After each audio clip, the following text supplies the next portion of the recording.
சுய இன்பங்கிறது வந்து இயற்கையாக எல்லாருமே செய்கிறது தான். அதை ஒன்றும் தவிர்க்கவே முடியாது. காலமெல்லாம் ஆணை பொறுத்தவரை சுய இன்பங்கிறது சாகர ஒன்று தோணும். ஆனால் அதுக்காக அதே வேலையாக இருக்கும். அவ்வளோ சுய இன்பத்தில் ஜாக்கிரதையாக இருக்கும். ஒரு லிமிட் வச்சுக்கணும். சுய இன்பம் இல்லாமல் முடியவே முடியாது. செக்ஸை வந்து ஆம்பளையால் அடக்க முடியாதுங்க. ரெண்டு பிரசவத்துக்கு 1 மாதத்துக்கு முன்னாடி போயிடுவா. பிரசவம் ஆனதுக்கு அப்புறம் 3 மாதம் அவன் புருஷன் நெருங்க விட மாட்டான். ஆக 4 மாதம் அவன் வந்து சன்னியாசி இருப்பான்னு எப்படி எதிர்பார்க்குறீங்க? அவங்களுடைய அரிப்பை செக்ஸ் அரிப்பை தவிர எப்படி ஆணுக்கு முடியாது அதே மாதிரி தான் பெண்ணுக்கு அந்த அரிப்பு வரும்போது தவிர்க்க முடியாதுக்கு அதை ஈடுபடும். ஆனால் பெண் விஷயத்தில் வந்து எந்த திரவ பரிமாற்றம் இருக்கிறது. ஆணுக்கு தான் விந்து பரிமாற்றம் நடக்கும். பெண்ணில் இதில் வந்து திரவ பரிமாற்றம் எதுவும் இருக்கிறதுல பெனிட்ரேஷன் உடம்ப தொலைச்சிக்கிட்டு போகிற மாதிரியான எந்த விஷயமும் நடக்கிறது. அதனால் அதில் ஆபத்து. டைட்டாக ட்ரெஸ் போடக்கூடாது. இன்னும் சொல்ல போனால் ஆண் உறுப்பு இயல்பாக தொங்கிக்கிட்டு இருக்கு. அதுக்கு நம்ம உள்ளாடைகள்லாம் போட்டு இருக்க கட்டி இது பண்ணுறோம். அதுவே தப்பு. அதனுடைய விளைவு வந்து அந்த விதைப்பையனுடைய சக்தி குறையும். விதைப்பையனுடைய சக்தி குறையும் போது அதில் இருக்கிற டெஸ்டிஸில் தான் உயிரணுக்கள் உருவாகுது. நம்ம குடிப்பழக்கம் இது மது பழக்கத்தில் ஒரு மதுனாலும் கூட பெர்ஃபார்மன்ஸ் இருக்காது அவன். ஓகே சரி, அந்த விந்து பூரா வெளியே வர்ற அளவுக்கு அவன் செக்ஸ் வச்சுக்க மாட்டான். என்னுடைய அனுபவத்தில் நான் சொல்ல குடிச்சுட்டு நான் தூங்கினதான் ஜாஸ்தி. குழந்தைகள் இல்லாத நேரத்தை வந்து சுய இன்பத்தை வந்து அவாய்ட் பண்ணுன்னு நம்ம சொல்லுவோம். அப்போ தான் விந்து கான்சன்ட்ரேஷன் ஜாஸ்தியாக இருக்கும். ஆண்மலட்டுத்தன்மை இன்னைக்கு மிக அதிகமாக இருக்குது. நம்பர் ஒன் இன்னைக்கு வேர்ல்டு வைடா இந்தியா உலகம் முழுக்க. அதுக்கு என்ன சொல்கிறாங்கன்னாக்கா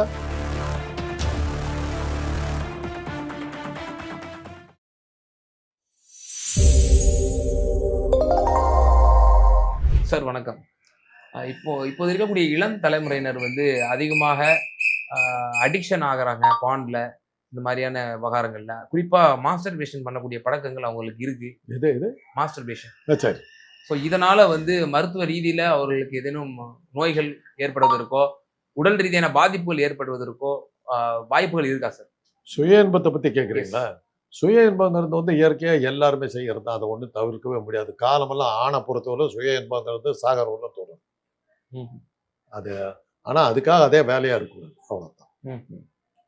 சுய இன்பத்தில் ஜாக்கிரதையாக இருக்கும். ஒரு லிமிட் வச்சுக்கணும். சுய இன்பம் இல்லாமல் முடியவே முடியாது.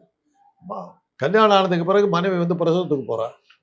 அவன் சுய இன்பம் பழக்கம் இல்லைன்னாக்கா அவன் வந்து விலை மாதர்கிட்ட தான். அது பரவாயில்லையா? செக்ஸை வந்து ஆம்பளையால் அடக்க முடியாதுங்க. பிரசவத்துக்கு 1 மாதத்துக்கு முன்னாடி போயிடுவா. பிரசவம் ஆனதுக்கு அப்புறம் 3 மாதம் அவன் புருஷன் நெருங்க விட மாட்டான். ஆக 4 மாதம் அவன் வந்து சன்னியாசி இருப்பான்னு எப்படி எதிர்பார்க்குறீங்க? விஸ்வாமித்திர கதை தெரியுமில்ல? சகுந்தலை கதை தெரியுமில்ல? தெரியுமா சகுந்தலை கதை? சகுந்தலையோட அம்மா யாரு, அப்பா யாரு? சகுந்தலையுடைய அம்மா வந்து மேனகை, இந்திர சபையில டான்ஸ் ஆடுறவங்க. அப்பா வந்து விஸ்வாமித்திரர், சாமியார், ராஜ ரிஷி. மேனகை வந்து டான்ஸ் ஆடினா ஒன்றும் நடக்கலையே. அவளோட போனவர் மயக்கத்தில் கிடந்தவர் சகுந்தலை பிறகுறவரில் அவளுக்கு எங்கே இருக்கிறவங்க கூட விஸ்வாமித்திரர் தெரியலையே. ராஜா ரவிவர்மாவுடைய பெயிண்டிங் இருக்குதுங்க. சகுந்தலை வந்து மேனகை இப்படி எடுத்துகிட்டு வந்து குழந்தைய கையில் எடுத்துகிட்டு வந்து உன் குழந்தைன்னு இப்படி காட்டுவா. விஸ்வாமித்திரர் நான் ஏற்றுக்கொள்ள மாட்டேன்னு இப்படி நிற்பார். உலக புகழ் பெற்ற ஓவியம். அப்படி விஸ்வாமித்திராலேயே முடியாது. அது அவனை கண்ணதாசன் எழுதின பாட்டு. வேதமெல்லாம் காதலியே விடுவதில்லையே, அது வேதம் செய்த குருவை கூட விடுவதில்லையே. காட்டுக்கு போன முனிவரையும் வீட்டுக்கு திருப்பிய விஷயம் இது. அப்படி இருக்கும்போது சுய இன்பத்தினால அவன் வந்து தன்னோட முடிச்சுக்கிறான். இல்லாட்டி போனா விலை மாதிரி கிட்ட போகும். அதுக்கு இது பெட்டர். ஆனா இதுல வந்து ஜாக்கிரதையா இருக்கும். அவ்வளவுதான். ஜாக்கிரதையாக்கணும் ஒரு எச்சரிக்கை. அதாவது அளவுக்கு மீறி இதே வேலையா இருக்கக்கூடாது. என்னன்னாக்கா இதே நினைப்புல இருந்துகிட்டு இருப்பான். இதனால செமன் கவுண்ட் ஏதாவது குறைவா வாய்ப்பு இருக்கா?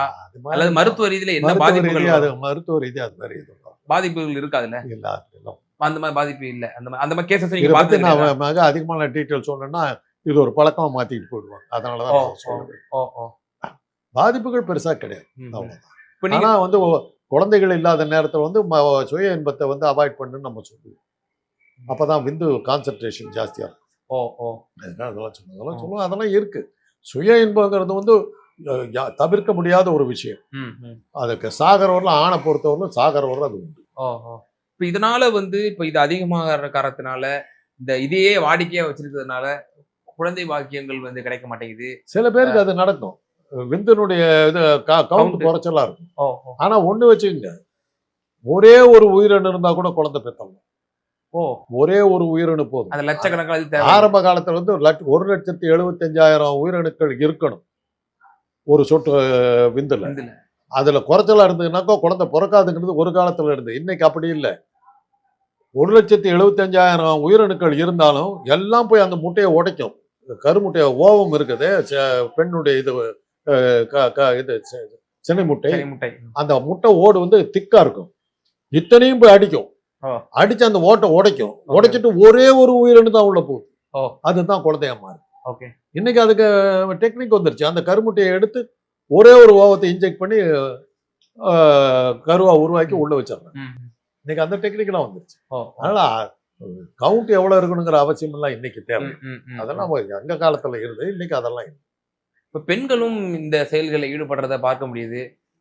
இது இது வந்து எப்படி நினைக்கிறீங்க? இது ஒரு மருத்துவ ரீதியில ஒரு சீர்கேடா பாக்குறீங்களா?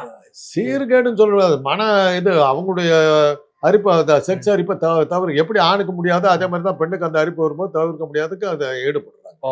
ஆனா பெண் விஷயத்துல வந்து எந்த திரவ பரிமாற்றம் இருக்கிறது இல்லை. ஆணுக்கு தான் விந்து பரிமாற்றம் நடக்குது. பெண்ணு இதுல வந்து திரவ பரிமாற்றம் எதுவும் இருக்கிறது இல்லை. பெனிட்ரேஷன் உடம்ப தொலைச்சிக்கிட்டு போற மாதிரியான எந்த விஷயமும் நடக்கிறது. அதனால அதுல ஆபத்து குறைச்சு. அதை குறைவுன்றீங்க. இப்போ குறிப்பா இப்போ சமீப காலகட்டத்துல வந்து இளைஞர்கள் வந்து பாதிக்கப்படுவது வந்து குழந்தையின்மை, ஒரு பிரெக்னென்ட் ஆக மாட்டேங்கிறாங்க அப்படின்ற ஒரு நிறைய கேசஸ் வந்து அதிகமா வருது சமீபத்தில் பாக்குறோம். இது நவீன காலத்துல ஏற்பட்டிருக்கக்கூடிய டெக்னாலஜியினுடைய வளர்ச்சியினுடைய எதிரொலியா தான் நடக்குதா? என்னென்ன காரணிகளால அவர்கள் ஆண்கள் குறிப்பா வந்து ஒரு மலடத்தன்மையா ஆகிறாங்கன்னு நீங்க நினைக்கிறீங்க? நம்முடைய உடை அணிகிற விஷயத்திலேயே நம்ம அதை தப்பு பண்றோம். உடை, ஆமா, ட்ரெஸ்ஸிங்ல இவ்வளவு டைட்டா ட்ரெஸ் போடக்கூடாது. டைட்டா போடக்கூடாது. ஓ. இன்னும் சொல்ல போனா ஆண் உறுப்பு இயல்பா தொங்கிக்கிட்டு இருக்கும். ஓ. அதுக்கு நம்ம உள்ளாடைகள்லாம் போட்டு இருக்க கட்டி இது பண்றோம். அதுவே தப்பு. நம்ம தமிழர் பாரம்பரியமே வேஷ்டி கட்டலான்றீங்க. அந்த வேஷ்டி தான் இருக்கணும். ஓஹோ. அதுதான் இருக்கணும். மேல்நாடுகள்ல கூட நீங்க பாத்தீங்கன்னா அந்த காலத்து ராஜாக்கள் அந்த ஆண் உறுப்பு அப்படியே வெளியில தெரியற மாதிரி அவங்க ஒரு பை மாதிரி வச்சு அதை ஃப்ரீயா வச்சிருப்பாங்க. ராஜாக்கள் படத்தை எல்லாம் எடுத்து பாருங்க. அரச குடும்பத்து படங்கள் ஆண்கள் அப்படி இருப்பாங்க. ஓஹோ. அந்த அதுதான் அறிவியல் ரீதியா அதுதான் இது. இப்ப இன்னைக்கு வந்து இறுக்கமான ட்ரெஸ் எல்லாம் போட்டு போட்டு போட்டு எந்நேரமும் போட்டுட்டு. ஆமா, எந்நேரமும் உறங்குறது மாட்டாங்க, இரவு நேரத்திலையும் போட்டுட்டு இருக்கோம். அதனுடைய விளைவு வந்து அந்த விதைப்பையனுடைய சக்தி குறையுது. விதைப்பையனுடைய சக்தி குறையும் போது அதுல உள்ள இருக்கிற டெஸ்டிஸ்ல தான் உயிரணுக்கள் உருவாகுது. அந்த அந்த அந்த டெம்பரேச்சர்லாம் பாதிக்கப்படுது. டெம்பரேச்சர்லாம் பாதிக்கப்படும் போது உயிரணுக்கள் நிறைய உருவாகிறதுல அதனால வந்து அப்படியே உருவானா கூட அந்த உயிரோடு இருக்கிறதுல செத்து போகுது. 1,75,000 உயிரணுக்கள் இருக்கலாம். லட்சம் உயிரணுக்கள் செத்து போய் கிடந்தா வச்சுட்டு என்ன பண்ணுவோம்? அதுக்கெல்லாம் காரணம் என்னன்னா இது மாதிரியான இது உடைகள் இதெல்லாம் காரணம். நம்ம குடிப்பழக்கம், இது மது பழக்கத்துல ஒரு மதுனாலும் கூட அதிகமான வர்றதுக்கு சான்சஸ் வருது. பெர்ஃபார்மன்ஸ் இருக்காது அவங்ககிட்ட. ஓகே. சரி, அந்த விந்து பூரா வெளியே வர்ற அளவுக்கு அவன் செக்ஸ் வச்சுக்க மாட்டான். பல சமயங்கள் வந்து கற்பழிக்கிறதுக்கோ கெடுக்கிறதுக்கோ அதெல்லாம் பண்ணுவாங்களே ஒழிய எனக்கு என்னமோ குடிச்சு விட்டு என்னுடைய அனுபவத்தில் நான் சொல்றேன், குடிச்சு விட்டு நான் தூங்கினதான் ஜாஸ்தி. அடிச்சு போட்ட மாதிரி தூங்கிடும். அதான் ஃப்ரெண்ட்ஸே கேட்பானுங்க, என்னடா கொலையெல்லாம் பண்ணலாங்கிறானு, குடிச்சா நம்ம நகா தெரியாம தூங்குறோம், உண்மை புரியலன்னு. இது எப்படி என்னன்னு தெரியல. ஆனா ஜட்மெண்டிங், அதாவது நம்ம பண்றது தப்புங்கிற அந்த ஒரு மனசு வருது இல்லையா, அதை தடுக்கிறதுக்கு அந்த குடியை பயன்படும். இந்த தப்பு நம்ம பண்ணக்கூடாதுங்கிறது அந்த புத்தியை நம்ம பயன்படுத்த விடாம அந்த தவறை செய்யறதுக்கு காரணமா இருக்கிறது மது. பட் அந்த தவறு செய்யறதுக்கான தைரியத்தை அது கொடுக்கறது. தவறு செய்யறது தப்புங்கிற அந்த எண்ணத்தை தடுக்கிற எண்ணத்தை அது கெடுக்குதுங்கிறது தான் அது. அதனால இதெல்லாம் வந்து இன்னைக்கு ஆண்மலட்டுத்தன்மை இன்னைக்கு மிக அதிகமா இருக்கு. நம்பர் ஒன் இன்னைக்கு வேர்ல்டு வைடா, இந்தியா, உலகம் முழுக்க. அதுக்கு என்ன சொல்றாங்கன்னாக்கா 2 அணுகுண்டு போட்டாங்க. இதுவரையிலும் உலகத்துல 2 அணுகுண்டு தான் போட்டாங்க. ஹிரோஷிமால 1, நாகசாகி. அந்த நேரத்துல பிறந்த குழந்தைகள் எல்லாத்துக்குமே அந்த கதிர்வீச்சு வந்து தாக்குனதுல கொஞ்சம் கொஞ்சமா அதுக்கு அவங்களுடைய ஆணுடைய வீரியம் குறைஞ்சது. அவங்களுக்கு பிறந்த குழந்தைங்களுக்கு இன்னும் கொஞ்சம் வீரியம் குறைஞ்சது. அதுக்கடுத்து அப்படி இன்னைக்கு 4வது தலைமுறை வந்துருது. அந்த தாக்கம் அது அப்படியே வந்ததுல இன்னைக்கு வந்து வீரியமே இல்லாம போய் ஆண் உயிரணுக்களே இல்லாத ஆண்கள் நிறைய வந்துட்டாங்க. ஓ ஓ அதுதான் இன்னைக்கு பிரச்சனை. உணவு பழக்க வழக்கங்கள்ல என்ன சார் நம்ம அதுலயும் அதுவும் ஒரு எஃபெக்ட் இருக்கா சார்? இருக்கலாம். அது அதில் சொல்கிறோம், நம்ம வந்து முட்டை சாப்பிடணுங்கிறோம், கோழி சாப்பிடணுங்கிறோம், இதெல்லாம் சீ ஃபுட்டு, பாதாம், கடல் பிராணிகள், கடல் இதெல்லாம் ஓகே. அது எறா, நண்டு, ம். நண்டெல்லாம் ரொம்ப இதுன்னுவாங்க. அப்புறம் சிட்டுக்குருவி. ஓ ஏதாவது சிட்டுக்குருவி வந்து ஒரு நிமிஷத்துக்கு 150 தடவை இது பண்ணுவாங்க. ம்ஹும். 60 செகண்ட்ல ம். 150 தடவை அது செக்ஸ் வச்சு பண்ணுவாங்க. ஓ அதனால தான் அது அந்த சிட்டுக்குருவி இலக்கியம்லாம் அவங்க ஆ. நாட்டு மருந்துல செய்வாங்க. ஓஹோ இதெல்லாம் அவங்க பார்த்து தெரிஞ்சுக்கிட்டு அது மாதிரி பல விஷயங்கள் இருக்கு. ம்ஹும். அதனால உணவு பழக்க வழக்கங்கள்ல வந்து வெஜிடேரியன்ல இருக்குது. பாதாம், பிஸ்தா, இது முந்திரி, ம், ம், ம். உலர் திராட்சை, ட்ரை ஃப்ரூட் பூராவுமே அதுக்கான இது தான். ம், ம், ம். இப்ப சாப்பிடுற இப்ப நவீன காலத்துல இப்ப அதிகமா அந்த ஷவர்மா, ஜங்க் ஃபுட்ஸ் இதெல்லாம் வந்துருச்சு. இதெல்லாம் கூட இம்பாக்ட் ஏற்படுதுன்னு நீங்க நினைக்கிறீங்களா?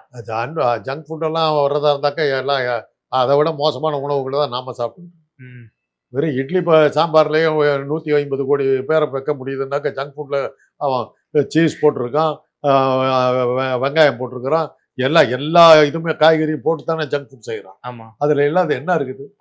அவ்வளோ சத்துணவு அது. அந்த ஜங்க் ஃபுட்டு இட்லி வியாபாரம், தோசை வியாபாரம் கெட்டு போச்சுங்கிறதுக்காக தானே ஜங்க் ஃபுட் மேலே எகென்ஸ்டாக பிரச்சாரம் பண்ணிக்கிட்டு வர்றாங்க. ஆஹா.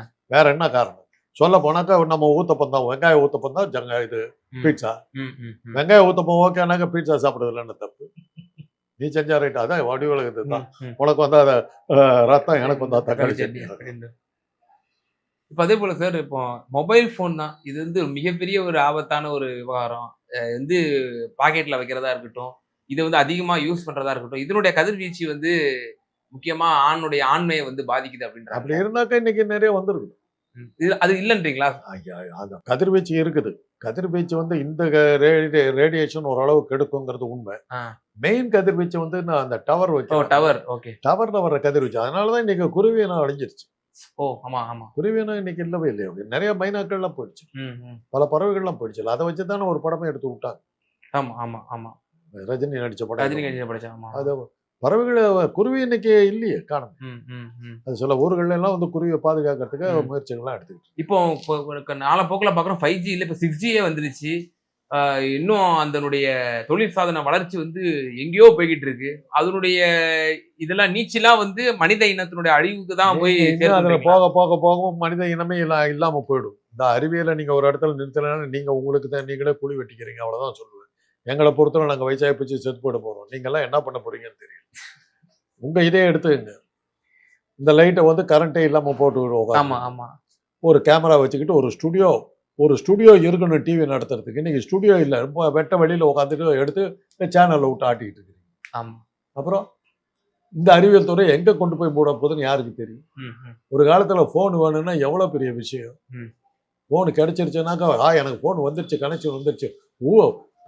அதிகாரிகளை பார்க்கறது, போய் தொங்கல எவ்வளவு கஷ்டப்பட்டுக்கிட்டு இருந்தோம். அப்படி இருந்தது. இன்னைக்கு டெலிபோன் எக்ஸ்சேஞ்ச் எல்லாம் மூடியாச்சு, போயிடுச்சு, கைக்குள்ளார வந்துருச்சு. இது இன்னும் எங்க போகும் தெரியாது. ஆர்டிபிஷியல் இன்டெலிஜென்ஸ்ல நீங்க வந்து வெர்ச்சுவல் ரியாலிட்டிங்கிறான், வெர்ச்சுவல் இமேஜ்ங்கிறான். ஒரு கற்பனையில நீங்க நினைக்கிறது அசல்ல வர்ற மாதிரி வந்து முழுக்க அனுபவிச்ச மாதிரியே இருக்கும். ஒரு காலத்துல காட்டுவாங்கங்க, கணவனை கண்கட்டு தெய்வத்துல தான் அப்ப காட்டுவாங்க. நாகலோகத்துல இருப்பா, அங்க அதுல டிவி மாதிரி இருக்கும். உள்ளதை உள்ளபடி சொல்லும் மாய கண்ணாடியே, நம் நாகலோகத்துக்கு யாரோ வந்திருக்கிறார்களா காட்டு பார்க்கலாம். டக்குன்னு அப்படியே சீன் வரும்.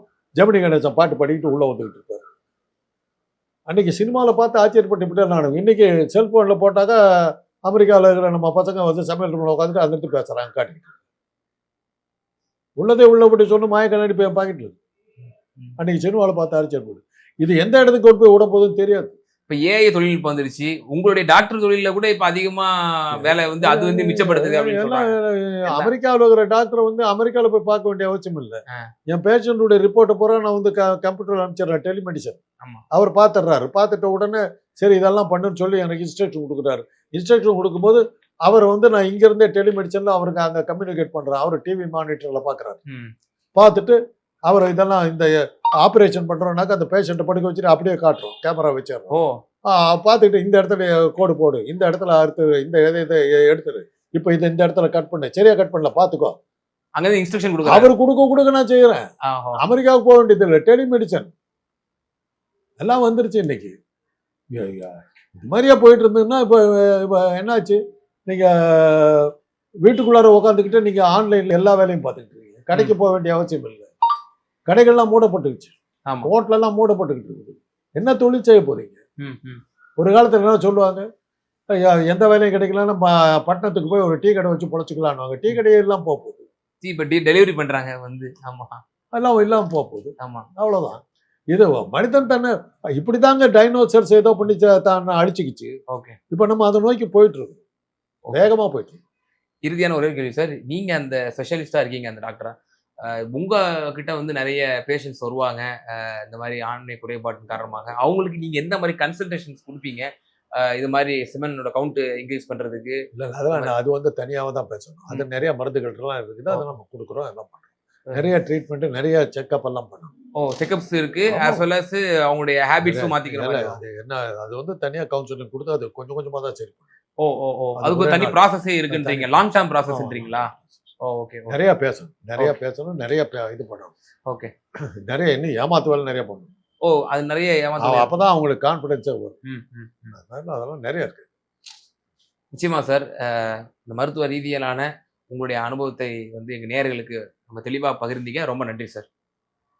நமது தமிழ் நியூஸ் சேனலில் உங்களது பொருட்களை வெறும் 500 ரூபாயில் விளம்பரம் செய்ய வேண்டுமா? தொடர்புக்கு 7806942275 தொடர்பு கொள்ளுங்கள்.